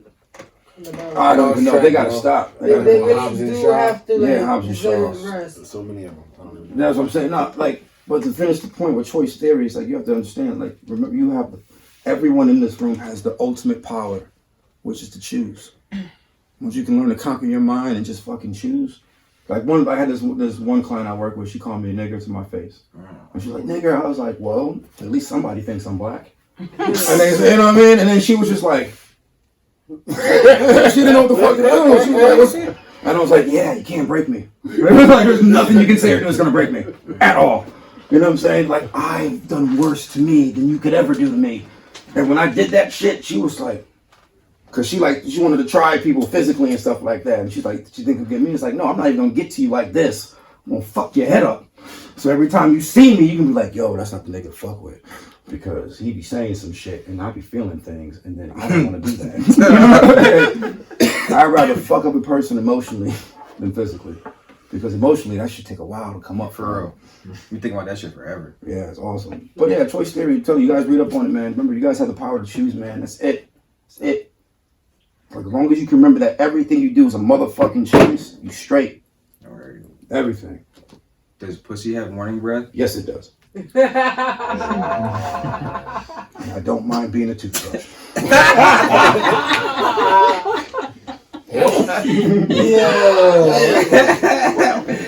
Oh my god. That shit getting dirty. Real spicy. Well, I've been with the same woman forever, so it's just like, it marinates overnight, like Martin said back in the day. You know what I'm saying? Pussy's, I don't even know what pussy is. I haven't even used it. I haven't done it in so long. I don't even like thrusting anymore. What? I don't like thrusting. It's just too much. You have like, oh, fuck me. It's like, no, I'm gonna take a break. Just like, give me a second. I'm gonna go to get a Nutri-Grain bar and I'll be back. I don't, all that pumping and like thrusting. Oh yeah, yo, fuck Sometimes that. you do gotta have this. Seriously, get it. Like I need a Powerade or something, and I don't even come back. I just look at TV, play a game. Not even come back. Nah, cause it's like I'm good. You don't come back to the room. Nah, it's just like, See the TV in the room. Come on. yeah, exactly. What are you doing? It's like, give me a What are you minute. doing? Yeah, give me a minute. We'll finish sometime later. Or like I want to call like a friend of mine to come in. You know what I mean? Have a friend of mine say, yo, Jay, you come through, fuck my girl real quick so she can shut up. I'm like, yeah, then standing dick. That's what they like to call it. Yeah, replacement penis, man. That's what I like to call it. Replacement penis. God. It's like, thank you. Oh shit, my piece almost fell. Yeah. It was like, no, thank you for, like, I hire, it's on Postmates. It's like, thank you, replacement penis. You got 20 minutes, okay? And then, then you 4-star rating if they came. No, because you guys like having sex. You guys are really into it. Like, sex is cool. Like, you guys too? Y'all like sex? Yes, I am fucking. God bless your heart, man. It's just too much work, man. I don't want to do all that. Nah, it's just like, I'm going deeper. And then it's just like, and then after a while, it's just like, fuck, I got this new air fryer. I got these wings that I want to put in the air fryer. Yo, you ever fuck with an air fryer? Yo, Yeah, it's shit, it's cocaine. This shit is cocaine, yo. Ain't never been better than no pussy though. Man, listen. Since when? What the fuck you talking about? You get you some potatoes, you cut those motherfuckers up, yo. Put that shit in the air fryer, put a little olive oil on that shit, yo. Then put some salt and pepper on it, pop that shit in the air fryer, 20 minutes. Bang! You know what I'm saying? Throw some cheese on that shit too. Fuck pussy when you eat that. Because you know what's gonna happen? Pussy's gonna come out of the other room and be like, hey, can I have some of your French fries? No, pussy. Go back. For real. And plus, when you get to be with someone as long as I have, you get offered pussy like it's leftovers. You know what I'm saying? Like, it's like, I got pussy in the other room if you want it. I was like, I don't want pussy. How long has it been in the fridge? You know what I'm saying? But that's just what it is. Don't get me wrong, I like pussy. I just don't want it sitting in the fridge 3 days. You know what I mean? When you're offered a pussy like that, that's what happens. Yo, all that sexy shit, them wearing all that shit, gone. You know what I mean? And it's not because like it's awful, it's because they just don't want it, they got you. You've made a baby or two. You know what I'm saying? Y'all wanted sex. Why do you need to keep doing it? What? No way! This is a game of life. That man, pull out cake decorator back, maybe back in the day. This nigga's a fool, yo. Well, but it's real. That's the funny thing. I think I'm fucking lying. I forgot what the fuck you said on stage, and then you came off. He was like, "No, I'm dead ass. My wife's like this," and I was like, "Yo, we gotta get him on the podcast immediately." Because I'm a piece of shit and I love it. You know what I mean? Like, yo, God. at times I used to be honest, man. Yo, fuck all that shit, man. Yo, I bought a fucking blender, nigga, blender. You know what I mean? My smoothie's on point, dog. Get you some Greek yogurt. You know what I'm saying? Maybe a little bit of ice. And like, I have to get lactate-free milk because we know what I'm saying. We lactose. So I get that lactate-free milk. I don't like getting the mixed berry shit. Like it's got the blackberries and the blueberries and all that shit. That's got strawberries in it because there's only like 2 strawberries coming in that motherfucker. Exactly. It's like, and then your shit looking dark as hell. Like, what the fuck did I make? You know? So I get the strawberries. I get some mangoes. And then I get some raspberries. I like saying raspberries. I get some raspberries. Put that shit in there. Get that milk. Sex all down your throat. 20 minutes, 5 minutes. Sex down your throat. That's down your throat. Down your throat. No. We doing it wrong. Yeah, no. We have to be. Do y'all buy y'all girls tampons? If you need ad space, contact one of the crew members. I've been buying that shit since I was 12, dog. Fucking tampons ain't shit. I feel weird going in there? No. Hell no. You just be in there just like you said, when you, Isn't it like they anytime about you to had to use do it it? for your mom or your Right. sister, you got the change. I go see, it's different. See, y'all all like had sisters in the house. My sister didn't live with me. Like, so it was me, my 3 brothers, my dad. My mom's the only one in the house. My mom never sent none of us. It was like, so that's way different. Like, Listen, I used to buy those and douchebags. Now I would have been a little embarrassed. I'd go with a black mom who's fucking psycho. You know what I mean? Say, come back my goddamn change. And it's like, no, bitch, I'm buying me a Reese after this douchebag. It's like, you ain't doing that for free. Yeah. But it was in a bag, so I was straight. But I bought them all, man. I've done it all. I remember going to the grocery store, the corner store with a note to get cigarettes. All that shit, man. I did that. Did all that shit, man. Those are the No days. tickets? Oh, yeah. Those are the good days. Yeah, I remember that. You only had to do it like one time. And then they knew you. So Poppy just let you buy them shit. Yeah, no, tampons are dope, though. Tampons are dope. they're dope. Hell yeah. You stop bleeding, man. That's some crazy shit. Like, it's, you know what I mean? So Like, just just like, nah. You know what I'm saying? It's like, it's over. It's like, It's not that easy. well, I know, but you gotta aim it and shit. I don't know how it works. I don't know. But no, they're dope. It's like, they stop bleeding. That's crazy. Use it for Stop bleeding. To a point, well, at least you're not like all in your Nosebleeds? Is that? Stop. Like It just is a nosebleeds? plug. If I had to. Right. There's a lot of things I'd do if I had to. I know. Dead ass like corpsmen in the Marine Corps or whatever the fuck would go out there. Like they'd had tampons to plug bullet holes. Like that's a thing. Like Yeah. See what I'm saying? Fuck them duct tape. I've heard people do that before. See, look at it now. See, it's become like duct tape and blood. It's the dopest shit ever. See, told you stop blood. You didn't believe me. It didn't stop it. It still didn't stop it. It plugged it up. That's what he was saying. Well, you need to get A to B. You won't be fucking bleeding all the way to B. You know what I mean? Like, What happens if a Make-A-Wish kid asks for pussy? give him that pussy. Yeah, they gotta give him that pussy. Well, it depends how old he is, though, too. No, I don't know. Depend on the age. Pass away. No, because They're gonna pass away. No, it's just because then it's like then that lady or that person had to like typically it's ladies, most kids, only little boys and their peckers will want that shit. I would say let them shove their face in big titties.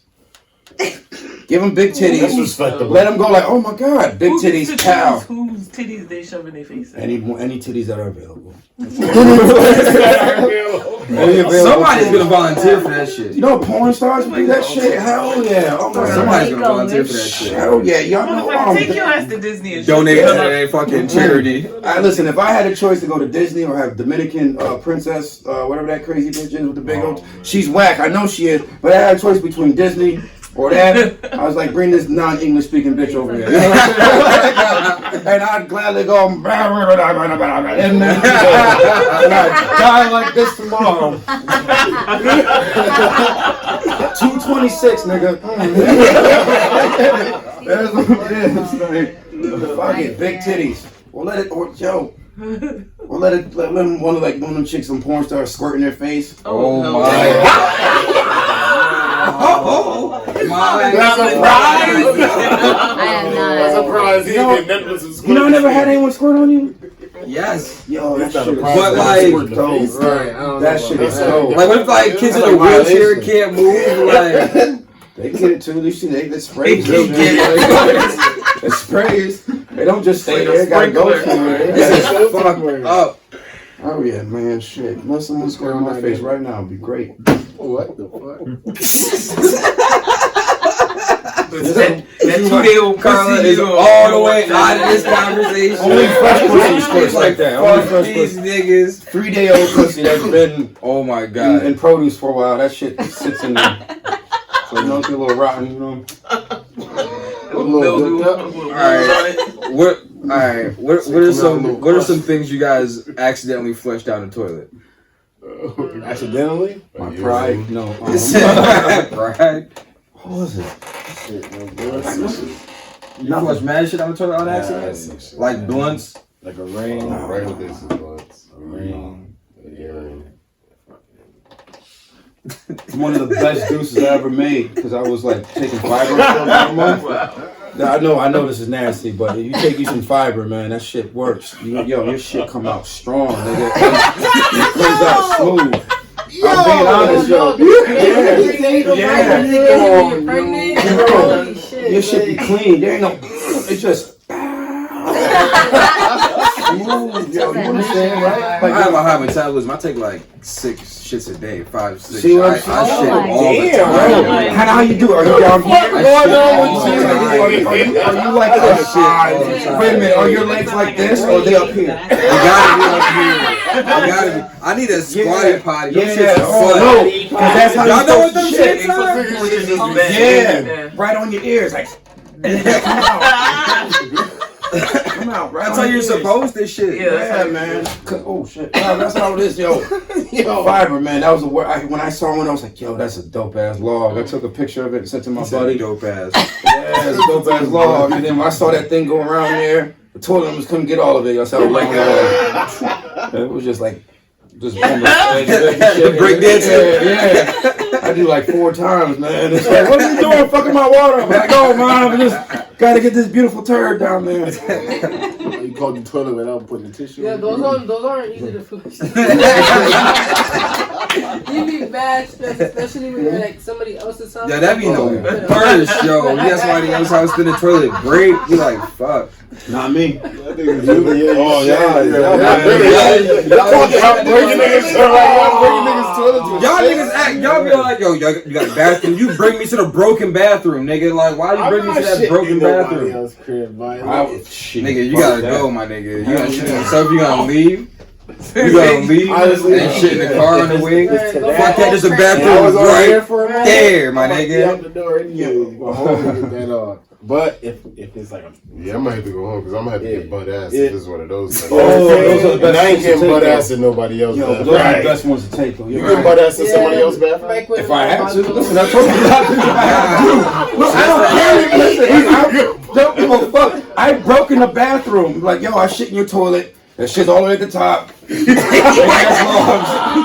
sorry. And then he's like, then he was like, yo, it's been like that all week. All right, my bad. I'll scoop it up if you want me to. You know what I'm saying? Listen, it was a friend. You know what I'm saying? It's a friend. You gotta be. Listen, fuck. It's just. Did you have enough like toilet paper? No. Those be the worst too. No. There's nobody home. No, I mean to pick it up? No. He's like, echo back, like, he's like, fuck. He started calling dogs, he's like, fuck. You trying to make them do something they never done before? Get some tissue. Tissue.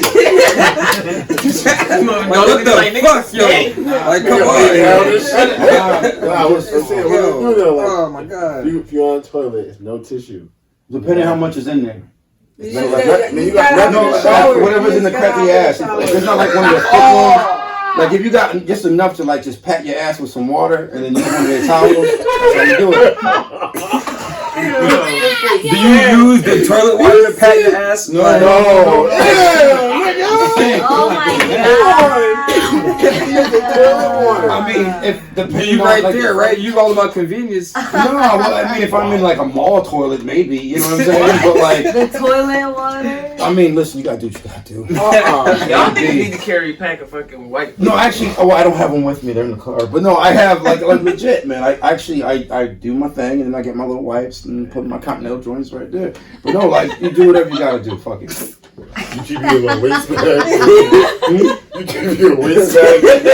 No, I use a plastic bag. No, I don't do that. No, like when I'm on, like I have them in our car. It's like for my daughter and stuff like that, or for me if I want to clean my face or something like that. But if I bring them with me into the bathroom, I'll bring a disinfecting cloth and then clean that off. And then yeah. Because I like to bare ass it sometimes. I don't like that paper. I don't like that paper because this nigga got the gel. What happens is when the paper goes down, the shit gets stuck. Like where the paper is. So like if it's too much on it, you know what I'm talking about, right? Like so like it covers the whole thing, but on the back end of it, if you have it too close up to the front, what happens it gets stuck and then the shit stops. And then it gets all over your ass, and I don't like that. What? I don't like that. So yeah, it does. It gets stuck right there, and it's hard. I don't know what he meant.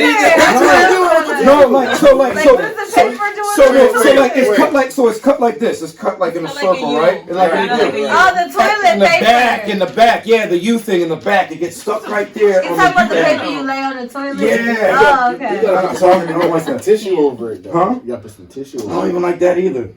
You can't bare ass it in public. What do you mean? No, if you got the disinfectant cloths. No, you can get like STDs and shit. No, yes, all that extra shit. Hell yeah, I mean, my ass is pristine. No, but like sometimes, or what I do is I go like this. Squat. You gotta put your hand on You can shit on your thumbs? Nah, I go like this and then I use that leverage. Yeah. I am not touching that shit. If it's that serious, I'm not doing that. This is terrible. Might as well go home. Man, I feel you on that. Listen, I love shit, man. I'll be in the bathroom for 30, 45 minutes. Why do you think I have a show called Toilet Time? Oh my I'm in here talking shit. Might as well talk shit while I'm on the shitter. And that's the whole purpose of the show. And so fuck it. And I interview people in my bathtub, which is dope. You know what I'm saying? Like I love being in my bathroom. I love being in my bathroom. It's the only place I can beat off while my family's still awake. Wait. That's his personal man. Hell yeah, my mom taught me that. I'd be real with you because she used to be in the bathroom. Your mom taught you? She used to be in the bathroom all the time. That's what you be doing in here. Yeah, so if she hears this, she knows it too. So my mom is probably gonna listen to this too, which is hilarious. A lot of funny shit she's gonna learn tonight. But yeah, no, shit was fun. Okay, what's next? Well, you guys, we wouldn't even go down this list. I've been too busy yakking. Well, how long is this? I know you guys do it for like an hour and some change, right? We do. Yeah, it's like What time is it? 1:20. See, look, I'm over there. Is there anything you guys want to ask me before I go home and shit? Do you trust the barber? And shit. Do you trust the barber to be the surgeon? I haven't trusted a barber in so many years.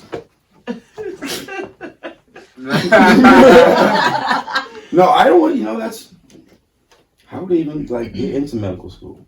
I don't know. There wasn't. Was there a barber? Like, well, it all depends. Well, listen, if they're doing like ghetto triage, and I'm trying not to like die because I'm, and then you know what I mean, because we're having a gunfight we're not supposed to have, then yeah, I'll just get you over some tampons. Exactly. A to B. What I tell you. A to B. So I would let a barber trust in that situation because I don't feel like going to jail. You know what I'm saying? Would you rather do apple picking or pumpkin picking? Neither. What? Neither. I'd rather let fuck all that bullshit. That's what happy couples do. Or the mother. That's the only time you see happy couples or just the mom. That's it. You don't see guys there at all unless it's a same-sex marriage. Other than that's it. You don't see. That's it. You don't see shit. Oh damn. When was the last time? You know, I mean, I've never seen it. I went to Rogers Orchard. Yeah, no, see, look at you, see? I mean, but if you watch TV. What TV? What we watching? Netflix? I don't know. What's on Netflix? Nothing. White people shit. That's why I don't watch it no more. I got people I know can't stand white people, but can't wait for Stranger Things Season 4 to come out. Oh my God, I can't wait. See? But she's probably excited for it. When is it coming out? I think it's in like a month or so. I can't remember. My God. Yeah, they teased it already. I can't remember, but I'm saying it's like my girlfriend. White people suck, and the Oscars this, but this bitch is watching New Girl. I don't know if you guys ever know what that show is, or like Game of Thrones and all this. I'm like, what the fuck? I don't watch TV. I don't watch TV. I watch Game of Thrones. They got it. I watch that shit. No, but it's great though. Don't get me wrong. It's great television, but I'm good. The only time I ever liked it was that first season where the small dude slapped that kid. And I watched that shit a million times. I was like, yo, hey, look at this. Look at Tyrion. Tyrion, I think his name was. Look at him slap this kid and the kid not know what happened. Pow. And it's just over. It was the greatest shit. I loved it. Then I skipped like 4 or 5 episodes. And then I got to the end where like, this is all the first season, when they got to they were raping and pillaging. It was a chick that was messing with the Aquaman. What's her name? The chick was messing with Aquaman. Yeah, so when he was digging it out and shit all the time. Oh yeah. So the gypsy chick kills this dude because there's a baby inside of her that she wants. So the gypsy chick fucks them all up, and then she puts her at the stake, and then she starts screaming. And the way she starts screaming is fucking hilarious. And I kept rewinding that about. She was dumb as fuck for trusting me. Exactly. But that lady on that pyre was like, and I was like, yo, E, listen to this shit. It was like 2 a.m. She's like, go to bed. I was like, give me a second. I'm gonna watch this 50 more times. It was the greatest shit. So that to me is what I like that stuff. I'm very weird. Alright, here, check it. What makes the most money off broke people? Jordan, Apple, or Henny? Hey. Damn, that might be a three-way split. Oh man, I say Henny. I fucks That's with what they could afford mostly. I'll go with Apple because there's a lot of like upright black people, that don't buy Jordans. Maybe like one pair, and then they may not drink Hennessy because like I don't like eating watermelon during the summer. I stop it from the warm months. Watermelon is amazing. But I stop it from the warm months in front of white people because it's the most annoying shit. It's like, Rob, it's like, Phil, But I would go with Apple because everybody, like, I used to work at one of those places, and because I've seen all types, man, all types come in, all types. My best one is the Fiend one. It's like, yo, listen, I got $200 here, I got another $100 there, my cousin's coming tomorrow with the other half. I was like, you gonna hold this for me? It's like, no, nigga, I leave at 9. You know what I'm saying? It's like, I'm not holding this phone for you all night. You know what I'm saying? But they bartered their lives for it. And I've seen it happen so many times, and it's hilarious. You know, actually, this one dude, one of my best jokes I've gotten was this dude who told me he got his house invaded. He was a part of a home invasion on the opposite end, on the wrong end. And I was selling him a phone. In my mind, I was like, "You got home invaded?" He's like, "Yeah." I was like, "Yo, that's so dope." In my mind. You know what I'm saying? Like, in my mind, because I was like, that'd be such a great joke. And then I have a home invasion joke where someone comes in and all they take are like grocery items. So it's like someone took my cheese. I've been mad as fuck. My toilet seat, you know what I'm saying? Like my chicken was gone. It's like, yo, who the fuck took everything that they needed? You know what I'm saying? Like, and I would call, you know what I'm saying? And I called the police, and the police like, well, Mr. Santos, what's going on there, sir? It's like, oh, my house just got home invaded. It's like, what did they take? The essentials, you know, like that's how be on the lookout for a nigga that sharked at Target. You know what I'm saying? But, you know what I'm saying? So that's where it means the apple. I like how shit leads in weird places. You know what I mean? Oh, we good. No, you guys are great, man. I feel like I've yacked up this whole thing. You did. Thank you. And no, I'm so excited. You know, I get so excited about like being and talking and someone listening to me. You ever bomb? Define bombing. Like crickets, like on stage, and you're just like niggas throwing rocks and shit, or really like damn, I don't want to shoot this nigga. Well, no, one dude threw a beer bottle at me. For real? Yeah. Like, you said some real disrespectful shit, or you? Well, he was being disrespectful first, and I was just quicker than he was. You know, this was like when I was in my teens doing stand up. So, you know, so he threw a bottle at me and shit like that, and then I said something about him throwing the bottle, and he just yanked me off stage. But I've had moments where people were quiet. I mean, I think I bombed once when I was young, like really like about 14, 15 when I was learning it. But like, I don't understand bombing. I don't know. Like, I love that shit. That shit's fucking sexy as hell. The most amazing thing is when you tell a joke and no one laughs, and then you have to figure out why they didn't laugh. Word, and you gotta go back in there. And then you gotta figure it out all within a split second. And that to me is, I love it. I fucking live off that shit. Yo, I don't give a fuck what. Yo, I go on stage. Stand up is hard, man. I guess so. No, it's tough. It's tough if you say it's tough. It is. You know what I mean? Like, if you just put in your mind that, listen, the only place I've ever felt safe is when I'm in front of people. Like, when you guys go, I'll be hurt. Because this is the most consistent relationship I've ever had in my life. Strangers and people and audience members have never been not honest to me. And they've always been there. And so when I'm on stage and a joke doesn't work or I bomb out or whatever it is, I'm fucking happy that I'm in that moment. Because that shit's fucking great. I remember one time I saw a good friend of mine bomb out, and it was the most epic thing I've ever seen in my life. Because that motherfucker continued to go down with the shit. And there was nothing. And I stood up and applauded. I was like, yeah! Everyone was like, yo, what the fuck is wrong with this guy? I was like, did you guys see this incredible bombing? And it was just like, oh my God. I was like, it was great. So like, I've had tough shows where people don't pay attention. I've had all that shit. Like when I did the show what you guys came to see, I didn't know how y'all was gonna take me. But that didn't make me scared. I just went up there and said, whatever, man, I can't, you know. But I was just honest. And that's what people want. As long as you're honest, you're straight. And so if you're honest, then bombing or like, yo, they just wasn't feeling it or just wasn't connecting. Mm-hmm. You know what I'm saying? Like, I don't tell jokes necessarily. I speak from here, you know? And so like, if people weren't laughing, it's just because something didn't connect. Because it's not like, if you want to break down the structure of a joke, then there's a part that you can say like, oh, that didn't work.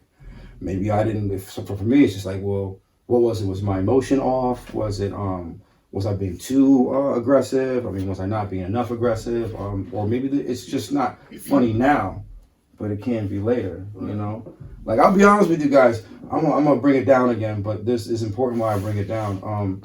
So yesterday's my birthday. I had a very tough night. Very tough night. I had to call a suicide hotline.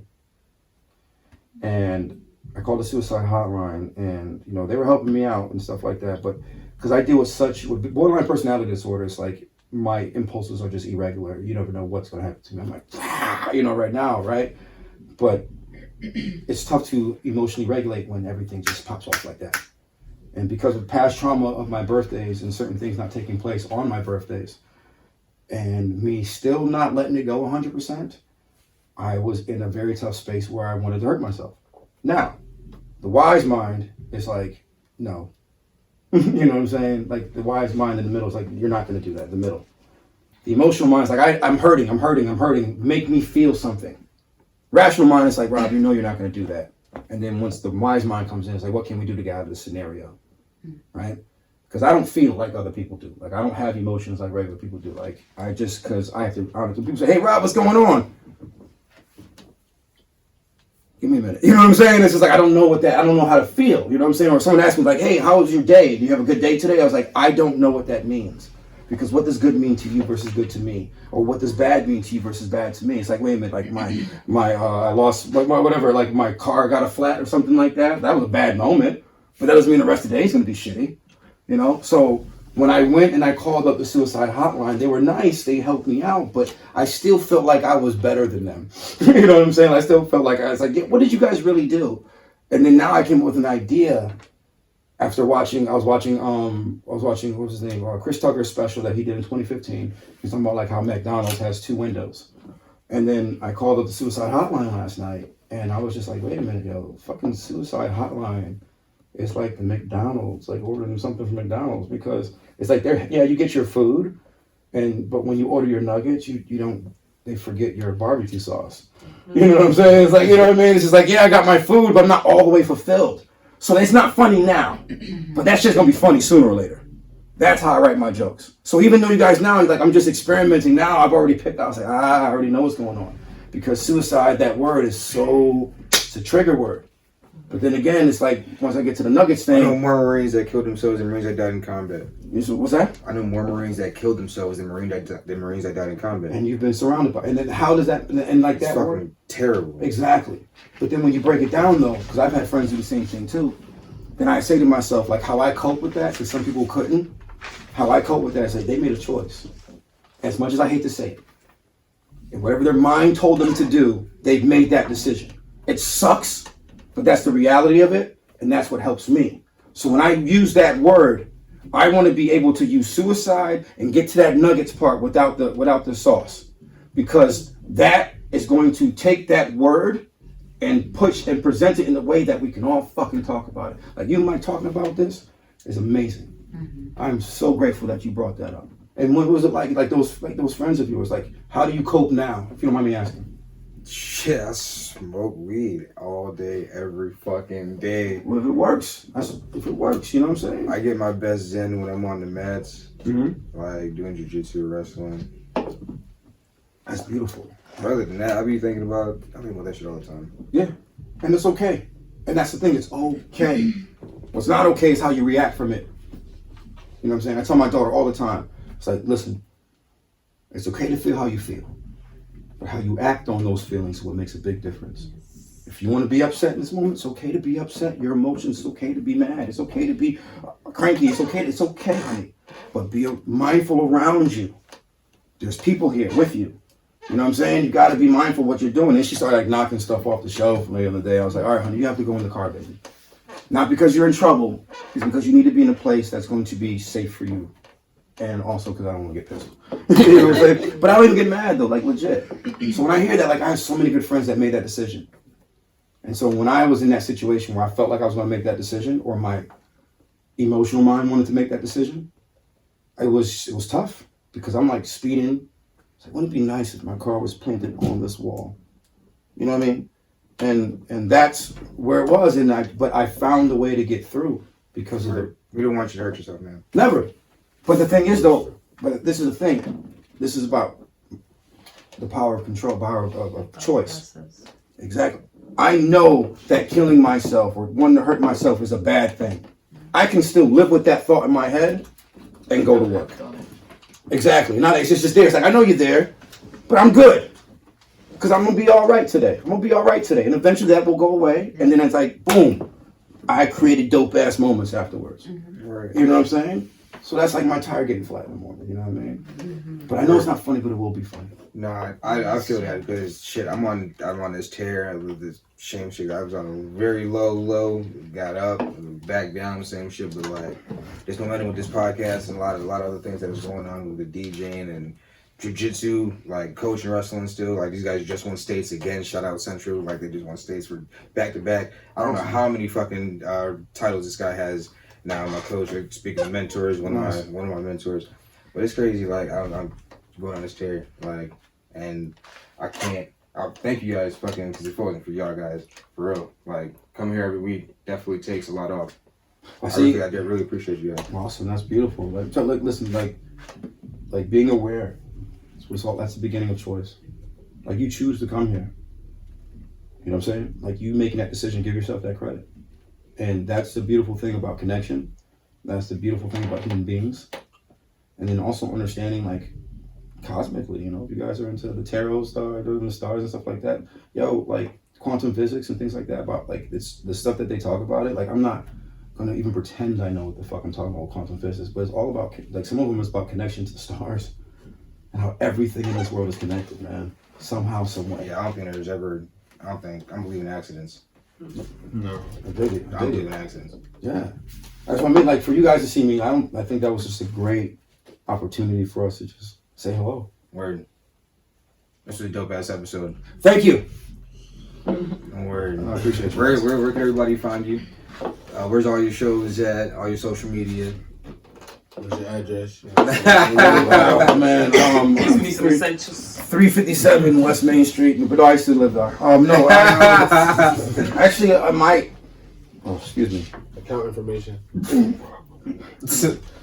01100. No, RobSantosComedy.com. RobSantosComedy.com. I mean, all my stuff is there for, like, to get to my social media and everything like that. I will post my shows. I'm just so lazy. The next space that I'm at, I'm in I'm in someplace out here and I'm doing a nice little theater spot over in out here in Massachusetts. I just can't remember the name because I suck.